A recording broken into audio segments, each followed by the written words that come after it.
Assalamualaikum warahmatullahi wabarakatuh. Selamat malam semuanya. Bagaimana kabarnya? Masih dalam euforia kemenangan timnas kita, timnas Indonesia, yang secara heroik mampu memenangkan pertandingan melawan Arab Saudi. Kemenangan yang sangat luar biasa menurut saya. Bukan hanya kemenangan yang bersejarah ya, tapi juga kemenangan yang diperoleh dengan Dengan usaha yang berdarah-darah, kemenangan yang diperoleh di waktu yang tepat, waktu yang benar-benar kita butuhkan. Sampai saat ini saya yakin kita semua masih gembira, masih senang, masih bahagia melihat timnas kita, timnas Indonesia menang. Dan kegembiraan ini saya yakin akan terus bertahan hingga tahun depan. Hingga Indonesia bermain kembali di bulan Maret nanti di tahun 2025. Ini benar-benar kemenangan yang luar biasa di penghujung tahun 2024. Kemenangan di akhir pertandingan. Di pertandingan penutup di tahun 2024. Sebelum nanti kita memulai lagi pertandingan di tahun 2025.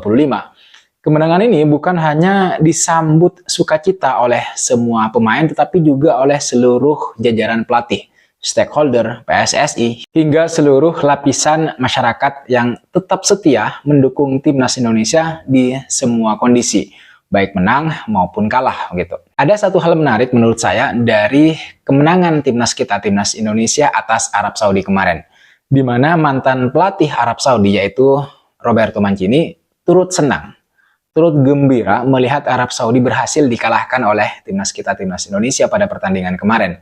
Kita tahu bahwa Roberto Mancini ini adalah pernah menjabat sebagai pelatih timnas Arab Saudi sebelum kemudian dia digantikan oleh Hervé Renard. Dia menduduki jabatan pelatih timnas Arab Saudi di bulan Agustus 2023 hingga Oktober 2024. Dalam periode tersebut, Roberto Mancini sudah memimpin timnas Arab Saudi itu sebanyak 18 pertandingan. Tapi di bawah asuhan Roberto Mancini, performa timnas Arab Saudi itu kurang menjanjikan, teman-teman. Di mana Arab Saudi hanya memperoleh 7 kali kemenangan, 5 kali imbang, dan 6 kali kalah. Arab Saudi juga rontok di 16 besar Piala Asia 2023 dan hancur lebur di 4 laga grup C, babak ketiga kualifikasi Piala Dunia 2026 zona Asia. Inilah faktor yang kemudian membuat dia diganti oleh Hervé Renard. Tapi persoalannya bukan itu yang ingin saya sampaikan, yang ingin saya share ke kalian. Hal yang ingin saya share, yang ingin saya bagi ke kalian adalah perasaan senang Roberto Mancini saat melihat mantan timnya yang pernah dia latih berhasil dikalahkan oleh timnas Indonesia. Roberto Mancini diketahui menyukai unggahan akun Instagram timnas Arab Saudi yang mengunggah hasil akhir Arab Saudi saat melawan timnas Indonesia, di mana kita tahu semua hasilnya. Arab Saudi berhasil dicukur habis oleh Indonesia dengan skor 2-0. Mungkin Roberto Mancini mau bilang gitu ya, mau bilang itulah karma yang harus diperoleh oleh Arab Saudi karena memecatnya. Atau mungkin dia mau bilang begitulah kira-kira sulitnya melawan tim peringkat 130 dunia, yaitu Indonesia. Di mana bahkan ketika Arab Saudi bertindak sebagai tuan rumah di bulan September lalu, Indonesia hampir saja bisa menggulung Arab Saudi dengan skor 2-1 di kandang mereka sendiri. Sayang saat itu Ragnar Oratmangun tidak berhasil mengkonversi peluang menjadi gol.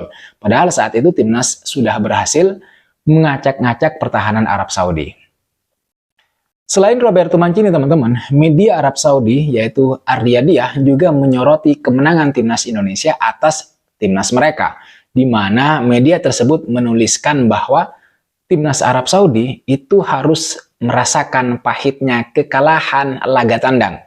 Secara rinci, media tersebut menulis bahwa timnas Arab Saudi merasakan kekalahan pertama setelah bertahan 1022 hari secara berturut-turut. Menurut saya, Shin Taeyong ya benar-benar memberikan kejutan ya. Kejutan dengan cara memaksimalkan potensi dan kelebihan yang dimiliki oleh para pemain. Salah satunya adalah Marcelino Ferdinand, yang pada pertandingan kemarin dia berperan sebagai, menurut saya, free roll. Akhirnya dia bebas mengacak-ngacak pertahanan Arab Saudi melalui counter attack ya, serangan balik mematikan gitu. Marcelino Ferdinand di pertandingan kali ini memang sangat mengesankan, sekali lagi sangat luar biasa.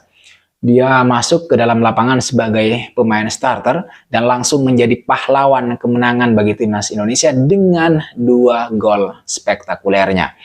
Sebenarnya dia sempat mendapatkan banyak kritikan ya teman-teman ya di pertandingan-pertandingan sebelumnya karena performanya yang tidak stabil ya. Terlalu sering menonjolkan diri atau terlalu pengen show up begitu, sehingga di beberapa kali momen dia tidak bisa menampilkan performa terbaiknya.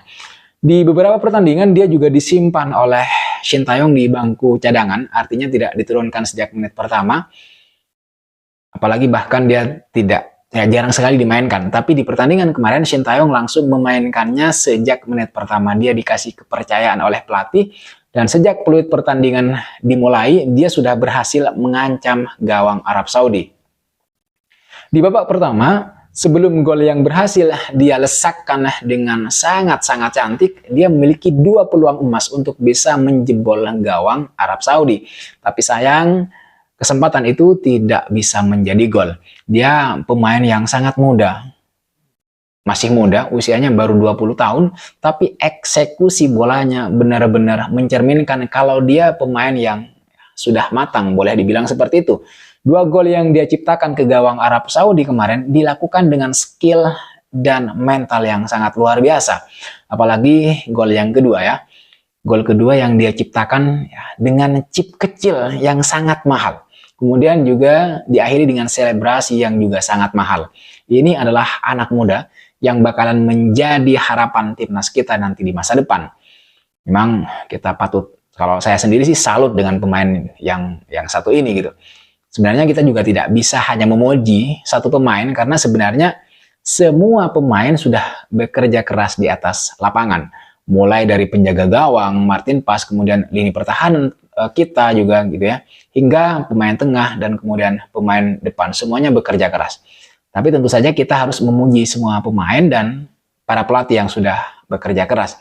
Tapi jika saya harus menyebutkan nama lain selain Marcelino yang sudah memberikan kontribusi besarnya pada kemenangan timnas Indonesia, rasanya tidak sah kalau kita juga tidak memuji penampilan pemain yang lain seperti Rizky Ridho misalnya di lini belakang. Penampilan Rizky Ridho menurut saya di pertandingan kemarin itu sangat-sangat luar biasa. Tidak gerasa-gerusu, tapi sangat mematikan, elegan.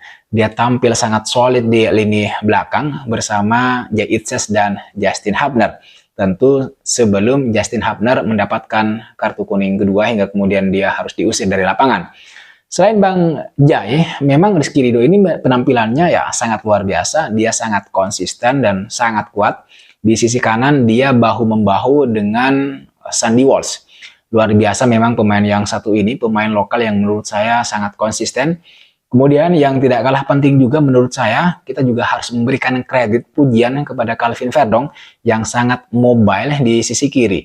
Bahkan pelatih Arab Saudi memberikan pujian pada Verdong karena penampilannya yang sangat mobile itu tadi. Dari belakang dia ke depan, kemudian dari depan dia kemudian ke belakang lagi, sehingga bahkan Arab Saudi tidak bisa membangun serangan, tidak memiliki peluang dari sisi kiri timnas kita, timnas Indonesia. Bahkan kalau teman-teman lihat begitu, hingga detik-detik peluit panjang tanda berakhirnya pertandingan dibunyikan, Calvin Verdong masih terus berjuang teman-teman. Dimana setelah dia berlari mengejar bola ke depan, dia harus kembali berlari ke belakang ya, dengan bertumpu pada satu kaki saja.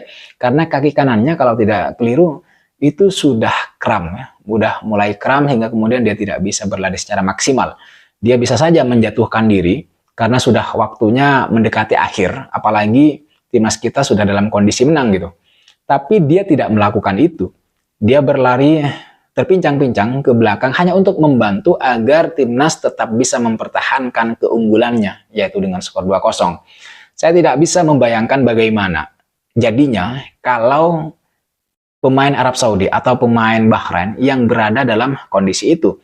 Tentu itu pasti saya yakin mereka sudah menjatuhkan diri dan berguling-guling seperti biasa. Tapi Calvin Verdong adalah pemain yang sangat profesional, dia tidak melakukan itu. Dia tetap berlari ke belakang meski tahu kakinya sudah kram. Dan salutnya lagi, dia tidak meminta atau tidak menunjukkan ekspresi untuk dikasihani. Dia terus melakukan tugasnya sebagai wingback, dan menurut saya selain Rizky Ridho, dia adalah pemain lainnya dari timnas Indonesia, timnas yang kita banggakan, yang tampil sangat konsisten sepanjang pertandingan. Kualitas dan mental seperti ini yang menurut saya seharusnya dimiliki oleh para pemain profesional, juga termasuk seluruh pemain timnas Indonesia jika ingin lolos ke Piala Dunia 2026. Bekerja keras, tanpa kenal lelah, bekerja secara tim, karena kemenangan sepak bola adalah kemenangan sebuah tim. Sekali lagi, saya salut kepada para pemain yang sudah berjuang habis-habisan di atas lapangan hingga kemudian membuahkan kemenangan. Terima kasih karena sudah mempersembahkan kemenangan yang sangat berarti bagi masyarakat Indonesia. Saya kira itu teman-teman yang bisa saya bahas, yang bisa saya ketengahkan buat kalian semua. Terima kasih sudah menonton video ini sampai selesai. Jangan lupa terus beri dukungan untuk timnas Indonesia yang nanti akan berlaga di tahun depan ya, untuk memperebutkan tiket lolos langsung ke putaran final Piala Dunia 2026. Kesempatan itu masih terbuka. Terima kasih sudah menonton video ini sampai selesai. Terima kasih juga kalian sudah subscribe dan memberikan kritik, saran, dan masukannya. Jangan lupa like, comment, dan subscribe. I'll see you in the next video.